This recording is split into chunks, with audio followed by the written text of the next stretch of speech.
નમસ્તે મિત્રો, સ્વાગત છે તમારું મારી ચેનલ ધર્મિષ્ઠાની રસોઈમાં। તો આજે આપણે નવી વાનગી બનાવીશું। તો હજી સુધી તમે ચેનલને સબસ્ક્રાઈબ ન કરી હોય તો કરી લેજો। તો આજે આપણે મેંદા વગરના ડ્રાય કોબીના મંચુરિયન બનાવીશું, જેમાં મેં અડધો દડો કોબીજ ખમણીને લઈ લીધેલું છે અને ત્યારબાદ મેં થોડું કોબીજ ગ્રેવી માટે રાખેલું છે। તો આ રીતે ઝીણું ઝીણું કોબીજ સુધારીને લઈ લેવાનું છે। ત્યારબાદ હું તેમાં લીલા ધાણા ઉમેરી રહી છું। તો આપણે આ કોબીજને ખૂબ ટેસ્ટી અને હેલ્ધી બનાવવા માટે મેં મેંદો લીધો નથી। ત્યાર પછી હું આદુ મરચાંની પેસ્ટ ઉમેરીશ। જો તમારે લસણ ઉમેરવું હોય તો તમે લસણ પણ તેમાં ઉમેરી શકો છો।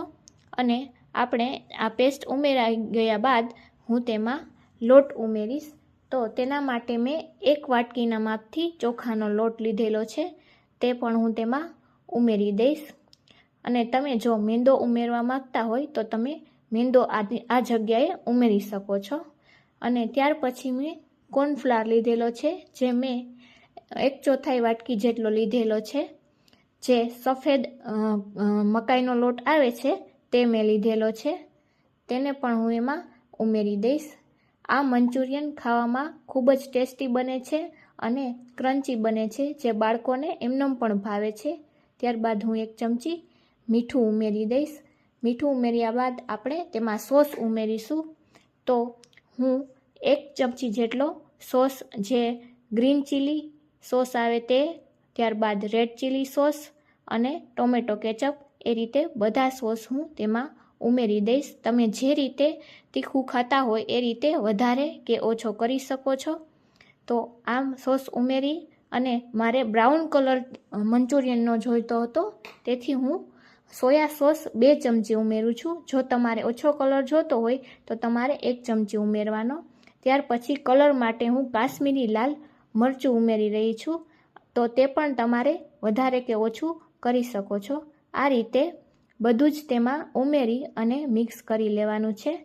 તે બરાબર મિક્સ થઈ જાય ત્યાર પછી તેનો આપણે એકદમ સોફ્ટ ડો તૈયાર કરી લેવાનો છે। તો આ રીતે મેં હાથથી ચલાવીને બધું બરાબર મિક્સ કરી લીધેલું છે। અને આ મિક્સ થઈ જાય પછી આપણે તેના ગોળા વાળીશું। અને આ ગોળા તમે હાથથી એકદમ ગોળ પણ વાળી શકો અથવા તેના નાના નાના એમનેમ પણ પીસ કરીને મૂકી શકો। તો આ રીતે હું તેના બરોબર બોલ વાળી લઈશ। તો ત્યાં સુધી મેં તેલ પણ ગરમ થવા મૂકી દીધેલું છે। તો આપણું તેલ ગરમ થાય ત્યાં સુધી આપણે એક પછી એક આ રીતે ગોળા વાળી લઈશું। આ આપણે જે લારી ગળામાં મળે છે એ રીતે મંચુરિયન બનાવ્યું છે, તેથી મેં નાના બોલ બનાવેલા છે। જો તમે રેસ્ટોરન્ટમાં જતા હોય તો ત્યાં મોટા બોલ હોય છે। તો આપણે આ રીતે એક પછી એક બોલને તેમાં તેલમાં તળવા માટે મૂકી દઈશું। અને આ બોલ આપણા બંને સાઈડથી તળાઈને એકદમ ક્રિસ્પી ન થાય ત્યાં સુધી આપણે તેને મીડિયમ ગેસની ફ્લેમ પર તળવાના છે। તો આ રીતે હું બધા બોલ એક પછી એક નાખી અને તળી લઈશ। તો આ રીતે મેં 5 મિનિટ જેવું મીડિયમ ગેસની ફ્લેમ પર તળેલા છે। તો તમે જોઈ શકો છો કે આપણા બોલ એકદમ ક્રિસ્પી થઈ ગયા છે અને તેનો બ્રાઉન કલર આવી ગયો છે। તો હવે આપણે ગ્રેવી માટે પેનમાં હું 2 પાવરાના માપથી તેલ ઉમેરી દઈશ। અને આ તેલ ગરમ થાય ત્યાર પછી હું તેમાં અડધી ચમચી જેવી હિંગ ઉમેરી દઈશ। અને તેમાં મેં પછી ડુંગળીને સ્લાઈસ કરીને રાખેલી હતી તે હું તેમાં ઉમેરી દઈશ અને આદુ મરચાંની પેસ્ટ ઉમેરી દઈશ। અને ડુંગળીમાં મેં મીઠું અગાઉથી ચડાવેલું હતું, જેથી હું આ ગ્રેવીમાં મીઠું એડ નહીં કરું। તો આપણે હવે 1 નંગ જેવી ડુંગળી તેમાં એડ કરી દઈશું। જો તમારે ડુંગળી ન ખાવી હોય તો તમે ડુંગળીને સ્કીપ પણ કરી શકો છો, પણ ડુંગળીનો સ્વાદ ગ્રેવીમાં બહુ સરસ આવે છે। ત્યારબાદ મેં જે કોબી બચાવીને રાખેલું હતું તે પણ હું તેમાં ઉમેરી દઈશ।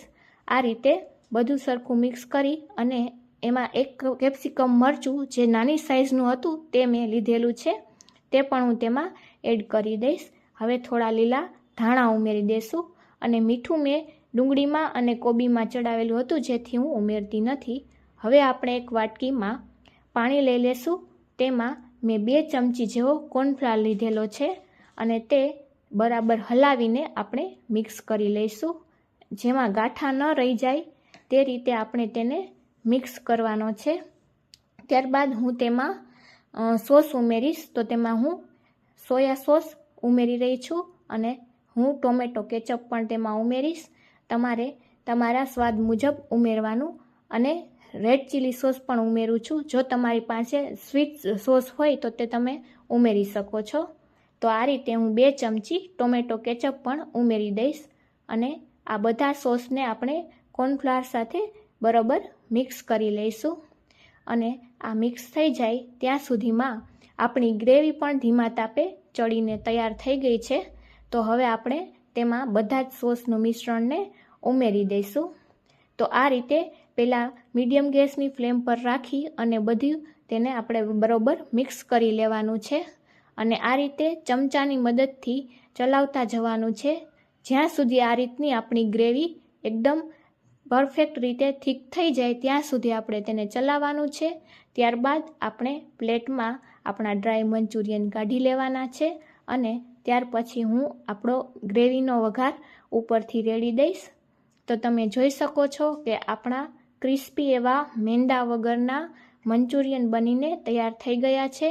તો આ રીતે હું તેમાં ગ્રેવી ઉમેરી અને ત્યાર પછી તેમાં હું કોબીજના પીસ ઉમેરી દઈશ અને તેને ગાર્નિશ કરી લઈશ. તો તમે પણ આ રીતે જરૂરથી ટ્રાય કરજો. તો હવે લાસ્ટમાં હું ધાણા લીલા ઉમેરી અને આપણા મંચુરિયન હવે તૈયાર થઈ ગયા છે. તો તમે જોઈ શકો છો કે ચમચીથી લેતા આપણા એકદમ સોફ્ટ એવા મંચુરિયન તૈયાર છે. તો તમે પણ આ રીતે જરૂરથી ટ્રાય કરજો અને મારી ચેનલને સબસ્ક્રાઈબ કરવાનું ભૂલતા નહીં. Thank you.